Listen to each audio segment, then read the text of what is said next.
Lili Mbuyi, demi-sœur ya Christelle Kabeya. Christelle Kabeya, Chilelo, alingaka, kolobisa. Demi-sœur na ye, Lili Mbuyi te. Alingaka pete, batuba yebake. Lili Mbuyi, azalaka demi-sœur na ye. Bandeko, demi-sœur to demi-frère, azali ndeko na yo. E banda lelo te, ekosuka pe lelo te, pe ekokontinue na mikolo ekoya. Foko respecte bandeko na biso, oyo tobotami na bango, mama moko, to tobotami na bango, papa moko. Mbote ba papa, ba mama, bandeko. Mbote barando na barandonete. Mbote batoyo balingaka rando na ba oyo balingaka rando te. Mbote ba jeune garçon na ba jeune fille. Mbote bana mike na ba bébé. Mbote ba Sainte Anoirite, Sainte Thérèse, Sainte Ingrid Kabongo. Bandeko na kanisa boyebi chroniqueuse na biso Christelle Kabeya. Boyebi pe attaché de presse oyo ya Feregola azalaki na Angola, lelo azalaka na Grèce. Lili Mbuyi bazali ba demi-sœur. Mais Christelle Kabeya, en tout cas, na yebite pona héritage to pona nini, bandeko nyonso abwaka bango musika. Christelle Kabeya atiaka kaka ye moko na avantage. Na kanisa lisolo oyo toyoka pa ya Afilora, Christelle Kabeya abeta mama oyo abota ye, na kanisa ekoki kozala ya solo. Pamba te ye na Afilora balala ndako moko, balala mbetu moko, bavanda pe esika moko. Alors Christelle Kabeya, Lili Mbuyi azali demi-sœur na ye, ata bakoka na bilongi te. Ata Christelle Kabeya azana elongi mususu, Lili Mbuyi pe azana elongi mususu. Ezali problemi te. Demi-sœur na yo to demi-frère ezotinda kaka te bokoka na bilongi. Mais ye ayebi yango na motema na ye ke demi-sœur na ye ezali Lili Mbuyi. Lili Mbuyi azala na Angola ya solisaka ye te, apresentaka ye pe te ke aza demi-sœur na ye. Mais lelo yo demi-sœur na ye azali na mboka Grèce. Biso moko toyebi position eza na Grèce.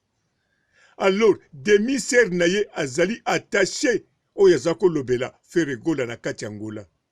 Na kati ya Grèce aza koloba te parce que aza na moma moko oyo esengeli alobaka mingi te, aluka mwaye kaka abima. Alors Lili Mbuyi ndenge aza wana biso nyonso toyebi azali koziluka lisungi pote abima kuna. Soki lisungi ezalaki deja desa bimaki. Soki azobima te lisungi eza te. Alors demi-sœur na ye Christelle Kabeya ata akosunga ye na mbongo te, mais tangu akoloba kaka wana azalaka demi-sœur nanga, alobi verité ndenge bazali, alobi kileki na kulutu ndenge bazali. Batu bakoyeba sikoyo ke bazali bandeko, baza ba demi-sœur. Batu oyo ya Christelle Kabeya bakoki pe kosunga ndeko ya Christelle Kabeya, Lili Mbuyi abima kuna. Akoki kotika demi-sœur na ye na position oyo te, ata alingi te bazala pembeni po ye alingaka susu kozala pene ya famille te, banda abeta mama na ye, soi-disant abeta mama. Mais Lili Mbuyi azali na makambo te oyo eleka ni na papa oyo aboti bango, to oyo aboti to mama oyo aboti Christelle Kabeya. Alors Christelle Kabeya soki azali lelo ya kobombama, esala eloko moko te, mendeko na ye Lili Mbuyi demi-sœur na ye aza ya kobombama te, aza nde na position moko critique, azali na mboka Grèce. Fote abima kuna akoma kotoyo. Yango bandeko foko yebaka ke ba demi-sœur na ba demi-frère ebandi lelo te, ebanda kala. Pe lelo oyo basi ebele bakobala baza deja na banda na bango, babota deja banda. Donc soki yo ozana demi-sœur ozana demi-frère fo la kisaka bolingo po bana oyo yo kobota même Christelle Kabeya bana oyo kobota un jour bakoyoka bwana mobali bazali akobala mobali mosusu akobota alors ata bana wana bakoli pa na ye babimi na libumu na ye baza toujours ba demi-frère na ba demi-sœur oyo pe mobali bisika kokende bana mosusu akobota baza kaka ba demi-frère frère na ba demi-sœur yango yo mama yo papa lakisaka deja bolingo na demi-sœur na yo na demi-frère na yo foko zala deja kolakisaki pana biso bato mwindu demi-sœur na demi-frère ezalaka te ezali kaka bozali leki na kulutu yaya na leki yango wana Christelle Kabeya en tout cas obombi pe mingi ke Lilimbuyi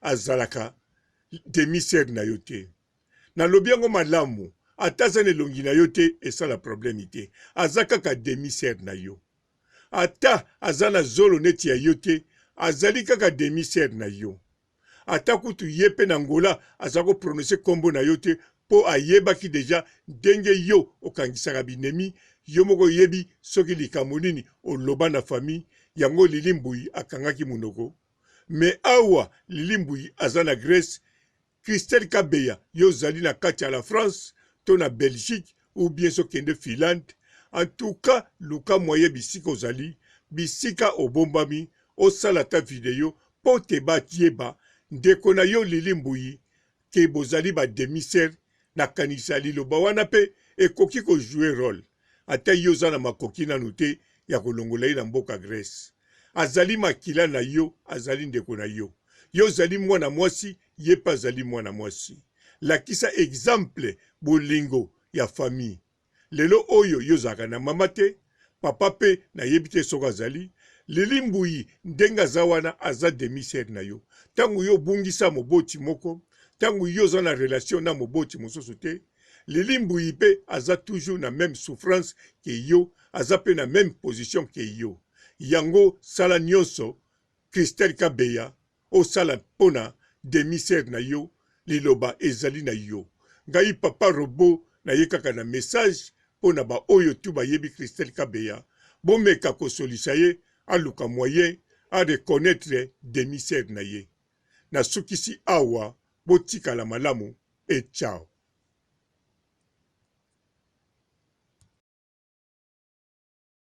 Bonjour fidèles internautes de www.elengiakomba TV. Bonjour, bonsoir, balandi nyonso ya Elengi ya Komba. Congolaise TV. Belé, partout dans le monde, partout où vous êtes, partout où vous êtes, Elengi ya Komba TV, vraiment. Bonjour, bonsoir, na abonné bafa nyonso ya Elengi ya Komba Congolais TV. Bonjour à mon boss, on a appelé ça vraiment un pandi. Bonjour à mon boss, JP Kiama. Je salue mon boss Balobi, boss des boss Babi, JP Kiama. Bonjour, na Elengi ya Komba Congolais TV, vraiment. Ngamo na zana chaîne de chaque toko ya boss na JP Kiama ta ay boss des boss ya ni ya danger. Donc ba samta longola zaki. Ya boss na biso JP Kiama nzambe na ngai ba boss bazali ba boss bazali JP Kiama le boss des boss. Napesi d'abord bonjour te ba mbote belé na mo boss JP Kiama wana na kozangisa ote donc na ko lekate sana napesa mo boss JP Kiama boss des boss. Belé, partout dans le monde, partout où vous êtes, partout où vous êtes, Elengi ya Komba TV, vraiment. Bonjour, bonsoir, na abonné bafa nyonso ya Elengi ya Komba Congolais TV. Bonjour à mon boss, on a appelé ça vraiment un pandi. Bonjour à mon boss, JP Kiama. Je salue mon boss Balobi, boss des boss Babi, JP Kiama. Bonjour, na Elengi ya Komba Congolais TV, vraiment. Ngamo na zana chaîne de chaque toko ya boss na JP Kiama ta ay boss des boss ya ni ya danger. Donc ba samta longola zaki. Ya boss na biso JP Kiama nzambe na ngai ba boss bazali ba boss bazali JP Kiama le boss des boss. Napesi d'abord bonjour te ba mbote belé na mo boss JP Kiama wana na kozangisa ote donc na ko lekate sana napesa mo boss JP Kiama boss des boss.